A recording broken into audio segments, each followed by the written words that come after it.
నమస్కారం. Welcome to నవలా హృదయం. ఈరోజు కథ వసంత శిశిరం. రచించిన వారు శ్రీమతి నవీన గారు. కథలోకి వెళ్ళబోయే ముందు ఛానల్ను సబ్స్క్రైబ్ చేయడం మర్చిపోవద్దు. కథలోకి వెళ్ళిపోదాం.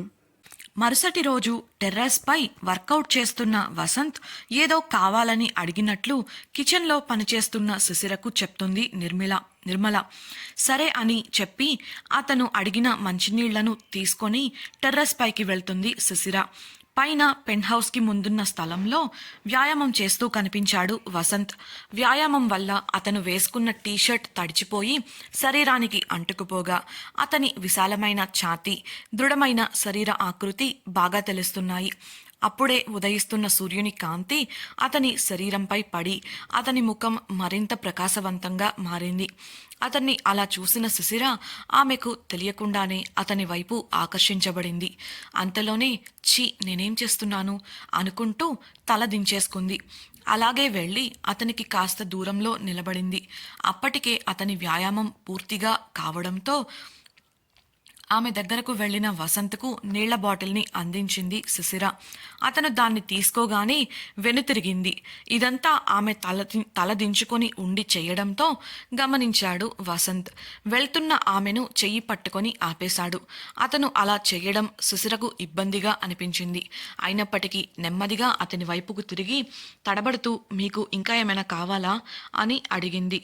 ఆ ప్రశ్న ముఖం చూస్తూ కూడా అడగొచ్చు అని అన్నాడు వసంత్. ఆమె కదలకుండా మౌనంగా అలాగే ఉండటంతో నేను టవల్ మర్చిపోయాను అని అన్నాడు. సరే ఇప్పుడే తీసుకొస్తాను అంటూ గబుక్కున వెళ్లబోయిన ఆమెకు ఎదురుగా వెళ్లి నిలబడి అవసరం లేదు, నువ్వే తుడువు అని ముందుకు వంగాడు. ఆమె వెనక్కు తిరగగానే అకస్మాత్తుగా ముందుకు వచ్చిన అతన్ని చూసి భయపడి ఆగిపోయింది శిశిర. అంతలోనే అతను అడిగినది విని తడబడింది. అసలు తను విన్నది నిజమేనా అని ఆలోచిస్తూ ఉండగా ఇంకా ఎంతసేపు, త్వరగా తుడువు అని అడిగాడు వసంత్. సరే ఒక్క నిమిషం టవల్ తీస్తాను అంటుండగా టవల్ ఎందుకు, కష్టపడి వచ్చిన భర్త చెమటని భార్య చీర కొంగుతో తుడుస్తుంటే హాయిగా ఉంటుందని విన్నాను. కొంటెగా ఆమె భుజాలపై చేతులు వేస్తూ అన్నాడు వసంత్. ఆ మాటలకు ఏం చెప్పాలో అర్థం కాలేదు శిశిరకు. చెయ్యను అని గట్టిగా చెప్పాలని ఉన్నా చెప్పలేదు. తన భుజాలపై చేతులు వేసి అంత దగ్గరగా ఉన్న అతన్ని నేరుగా తల ఎత్తి ముఖంలోకి చూడలేకపోతుంది. అతని కోరికలోనూ తప్పులేదు అనుకుంది. భర్తగా భార్య నుంచి ఇలాంటివి ఆశించడం సహజం. అయితే అందుకు ఆమె సిద్ధంగా లేదు. ఒకవేళ అతను అడిగినట్లు చెయ్యకపోతే ఏం చేస్తాడో, తన పుట్టింటి వారికి ఏదైనా చెడ్డ పేరు వస్తేనో ఎలా? ఇలా ఆలోచించిన ఆమె మరో క్షణం ఆలస్యం చెయ్యకుండా నడుమున దోపిన చెంగు బయటకు తీసింది. తల ఎత్తినప్పటికీ అతన్ని నేరుగా చూడకుండా అతని ముఖం ఇంకా మెడ భాగాలలో ఉన్న చెమటను సున్నితంగా తుడిచింది. అలా తుడుస్తున్నప్పుడు అతని శరీరం మంచులా చల్లగా తగిలింది ఆమెకు. బహుశా వ్యాయామం వల్ల కావచ్చు. అయితే అతనికి అంత దగ్గరగా ఉండటంతో ఆమెలో ఏదో తెలియని బెరకు మొదలైంది. త్వరగా అతని భుజాలు, మెడపై ఉన్న చెమటను తుడిచేసి తన భుజాలపై నుంచి అతని చేతులను సున్నితంగా తీసేయబోయింది. అయితే వసంత్కి మాత్రం ఆమెను దూరం చేసుకోవాలని లేక బలంగా చేతులను ఆమె భుజాలపై ఉంచడంతో చిన్నగా వదలండి, కిచెన్లో పని ఉంది అని చెప్పింది శిశిర. తర్వాత చేసుకోవచ్చులే అన్న వసంత్కు కాస్త ఆలోచించి తెలివిగా మీకు ఆఫీస్కి టైం అవుతుంది, వంట చేయాలి, వదలండి అని చెప్పింది. ఆ మాటలు విన్న వసంత్ పెద్దగా నవ్వాడు. ఆమె అతని వైపు వింతగా చూసింది. అలా చూస్తున్న ఆమెను ఇంకా దగ్గరకు లాక్కుంటూ నేను ఈరోజు ఆఫీస్కి వెళ్ళట్లేదు అని హస్కీగా చెప్పాడు వసంత్. అతని శ్వాస వెచ్చగా ఆమెను తాకుతుంది. ఆమెలో అలజడి పెరిగిపోయింది. తడబడుతూ అదేంటి, ఎందుకు అని అలకగా అడిగింది. శని ఆదివారాలు మా ఆఫీస్ ఓపెన్ చెయ్యరు అని నవ్వుతూ ఆమె భుజాలపై ఉన్న చేతులను తీస్తూ చెప్పాడు వసంత్. అతని సమాధానంతో తన పిచ్చి ఆలోచనకి ఇబ్బందిగా ఫీల్ అయింది శిశిర. ఇంత చిన్న విషయం కూడా తెలియకుండా మాట్లాడినందుకు సిగ్గుపడింది. అతను ఆమె గురించి ఏమనుకుంటున్నాడో ఏమో అనుకుంది. అది తన తప్పు కూడా కాదు. గత కొన్ని రోజులుగా తగులుతున్న షాకులకి ఆమె అలా అయిపోయింది. ఇక అక్కడ ఉండి అతనికి తన ముఖం చూపించలేక నేను వెళ్తాను అని చెప్పి వేగంగా జారుకుంది. బ్రేక్ఫాస్ట్ కోసం డైనింగ్ టేబుల్ దగ్గర కూర్చున్నాడు వసంత్. అతని పక్కనే నుంచొని అతనికి వడ్డిస్తూ ఉంది శిశిర. ఆమె చేయి పట్టుకున్న వసంత్ ఆమెను తన పక్కనే ఉన్న చైర్లో కూర్చోపెట్టాడు. ఆమె ఎదురు చెప్పలేదు. ఇద్దరు మౌనంగా బ్రేక్ఫాస్ట్ చేస్తుండగా నిర్మలను పిలిచాడు వసంత్. నిర్మల రాగానే సార్ చెప్పండి అనడంతో ఇవాళ రేపు ఇంట్లో ఉన్న పని వాళ్ళందరికీ సెలవిచ్చి పంపించండి. ఏదైనా ఎమర్జెన్సీ వర్క్ ఉంటే అర్ధగంటలో పూర్తి చేయండి. ఎట్టి పరిస్థితులలోనూ అరగంట తర్వాత ఈ ఇంట్లో ఎవరూ ఉండకూడదు అని ఆర్డర్ వేశాడు. అది విన్న శిశిరకు తింటూ ఉండటంతో పొలమారింది. మంచినీళ్ల గ్లాస్ చేతికి ఇస్తూ ఆర్ యు ఆల్ రైట్ అని అడిగాడు వసంత్. నీళ్లను తాగి కుదుటపడిన ఆమె ఎస్ అన్నట్లు మొహమాటంగా తల ఊపింది. నిర్మల వైపు తిరిగిన వసంత్ మీరు వెళ్ళి ఆ పని మీద ఉండండి అని చెప్పడంతో ఆమె అక్కడి నుంచి వెళ్ళిపోయింది. అత్యవసరమైన పనులు కూడా ఏవీ లేకపోవడంతో వసంత్ శిశిర బ్రేక్ఫాస్ట్ ముగించేలోపే పనివారంతా ఇల్లు విడిచి వెళ్ళిపోయారు. వారు అలా వెళ్ళిపోవడం చూసిన శిశిర ఏడుపు ముఖం పెడితే ఆమెను చూసిన వసంత్ మాత్రం లోలోపలే నవ్వుకున్నాడు. త్వరగా తినేసిన శిశిర చేతులు కడుక్కుంటూ ఎలా అక్కడి నుంచి పారిపోవాలా అని ఆలోచించింది. అంతలోనే వసంత్ టేబుల్ నుంచి లేవడం గమనించి త్వరగా టేబుల్పై ఉన్న సామాగ్రిని చేతిలోకి తీసుకొని వంటగది వైపుగా వెళ్లబోయింది. సామాగ్రిని చేతిలోకి తీసుకొని వెనుతిరిగిన ఆమెను వెంటనే చెయ్యి పట్టి ఆపేశాడు వసంత్. తడబడుతూ కిచెన్లో పని ఉంది అని లేని నవ్వుని తెచ్చుకుంటూ చెప్పింది శిశిర. ఆమె చేతిలోని సామాగ్రిని తీసి టేబుల్పై పెడుతూ అది ఎప్పుడూ ఉండేదే కదా, తర్వాత చేసుకోవచ్చులే, ముందు నువ్వు నాతో రా అని ఆమె చేతి వేళ్లతో తన చేతి వేళ్లను ముడివేసి చొరవగా అక్కడి నుంచి తీసుకెళ్లాడు. ఆమె బిక్కముఖం వేసి అతని వెంట వెళ్ళిపోయింది. హోమ్ థియేటర్ ఉన్న గదికి తీసుకెళ్లిన వసంత్ మంచి సినిమా చూద్దాం అని చెప్పి ఆమెను సోఫాలో కూర్చొని సిస్టమ్ని ఆన్ చేశాడు. రిమోట్ తీసుకొని వచ్చి శిశిర పక్కనే సోఫాలో కూర్చున్నాడు వసంత్. అతను ఆమెకు అంత పక్కనే కూర్చోవడంతో కాస్త దూరంగా జరిగింది శిశిర. మూవీ చూస్తున్నప్పటికీ అది గమనించిన వసంత్ తను కూడా ఆమె పక్కకు జరిగాడు. అలా 4 సార్లు ఒకరి తర్వాత ఒకరు జరిగేసరికి శిశిర సోఫా చివరకు వెళ్ళిపోయి జరగలేక పైకి లేచి నిలబడింది. ఆమె అలా నిలబడిందో లేదో ఆమెను తన ఒళ్ళోకి లాక్కున్నాడు వసంత్. అలా అతని ఒడిలో కూర్చున్న శిశిర గుండె వేగంగా కొట్టుకుంటుంది. ఊపిరి ఆగిపోయినంత పని అయ్యింది. ఇబ్బందిగా వెంటనే లేవబోగా అతను లేవనివ్వలేదు. ఇప్పుడు కంఫర్ట్గానే ఉంటుందిలే, కదలకు అని కసురుకున్నట్లు చెప్పాడు వసంత్. అది అతను కావాలనే చేశాడు అని అర్థం చేసుకుంది శిశిర. ఎలా అయినా అతని ఒడిలోంచి లేవడానికి ప్రయత్నిస్తుండగా సోఫాలో బాగుందా ఇలా బాగుందా అని కొంటెగా అడిగాడు వసంత్. ఆమె అదిరిపడి సోఫాలోనే కంఫర్టబుల్గా ఉంది, ప్లీజ్ వదలండి అని ఇబ్బందిగా బుంగమూతి పెట్టి చెప్పడంతో అతను పట్టు విడిచాడు. వేగంగా లేచి సోఫాలో కూర్చున్న శిశిరకు దగ్గరగా జరిగి ఆమెను కంఫర్టబుల్గా కూర్చోమన్నట్లు భుజం పట్టుకొని వెనక్కి వాల్చాడు వసంత్. అలా వారు సినిమా చూస్తుండగా మధ్య మధ్యలో వస్తున్న రొమాంటిక్ సీన్స్కి భయంగా వసంత్ని చూస్తుండిపోయింది శిశిర. ఎప్పుడు అతను ఏం చేస్తాడో ఏమో అనుకుంటూ ఉంది. అలా ఒక సినిమా పూర్తయి 2వ సినిమా మొదలైంది. ఎలా పారిపోదామా అని ఆలోచిస్తున్న శిశిర కొంతసేపటి తర్వాత టైం వంక చూసి లేచి నిలబడింది. ఏంటి అని చూసిన వసంత్కు అది లంచ్ టైం అయింది, నేను వెళ్ళి లంచ్ పని చూస్తాను అని చెప్పింది.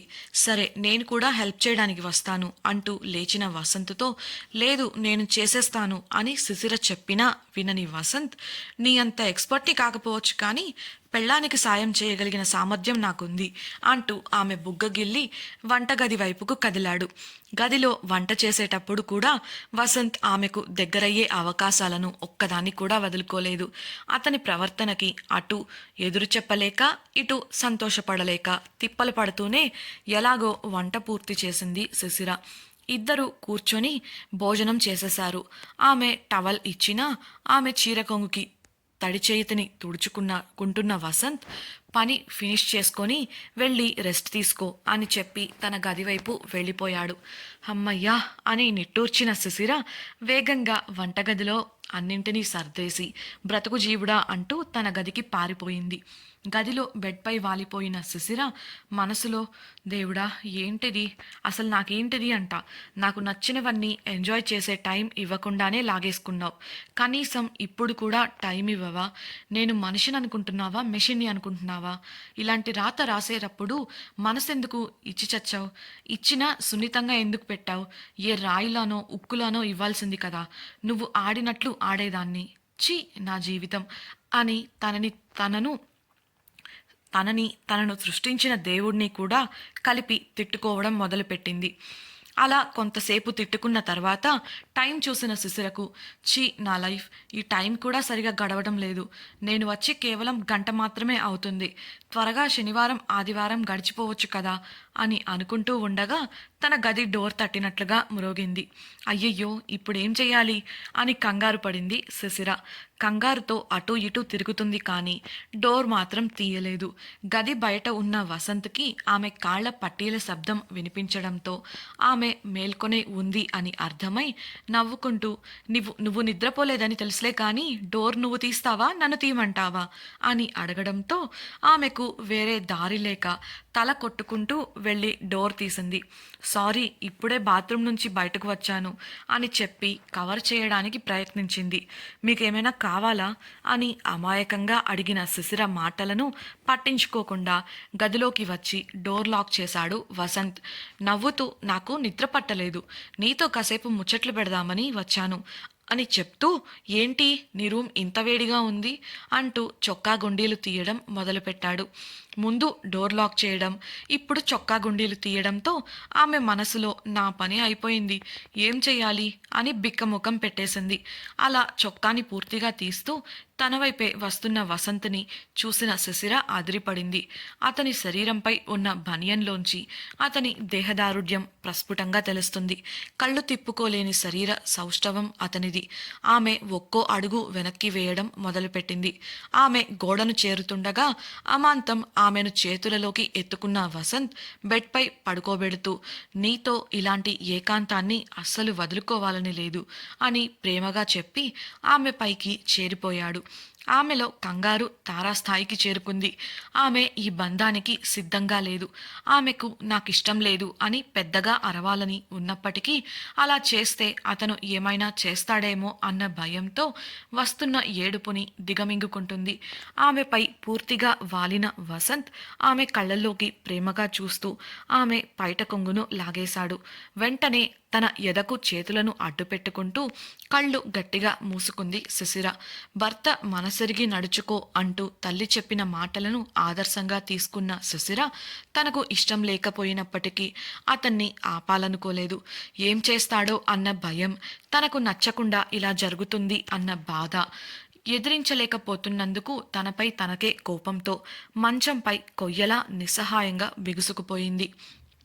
సిగ్గుతో ఆమె బిగుసుకుపోతుంది అనుకున్న వసంత్ ఇంకాస్త చొరవ తీసుకొని ముక్కుతో ఆమె ముఖంపై సున్నితంగా రాస్తున్నాడు.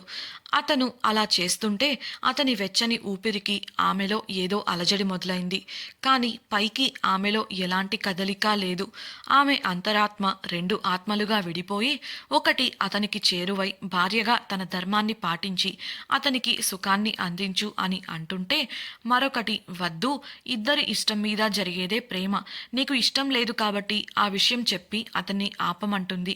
అతను చేసే పనుల వల్ల ఆమెలో శారీరకంగా అలజడి రేగుతున్నప్పటికీ ఆమె మానసికంగా మాత్రం అయిష్టతను చూపుతోంది. వసంత్ ఆమె మోమును చూసి ఇష్టంగా సున్నితంగా ఆమె నుదుటిపై ముద్దు పెట్టాడు.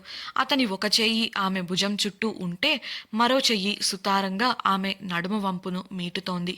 నెమ్మదిగా ముద్దుల పరంపరను కళ్ళు, ముక్కు, చెంపలు అంటూ కిందికి వస్తున్నాడు అతడు.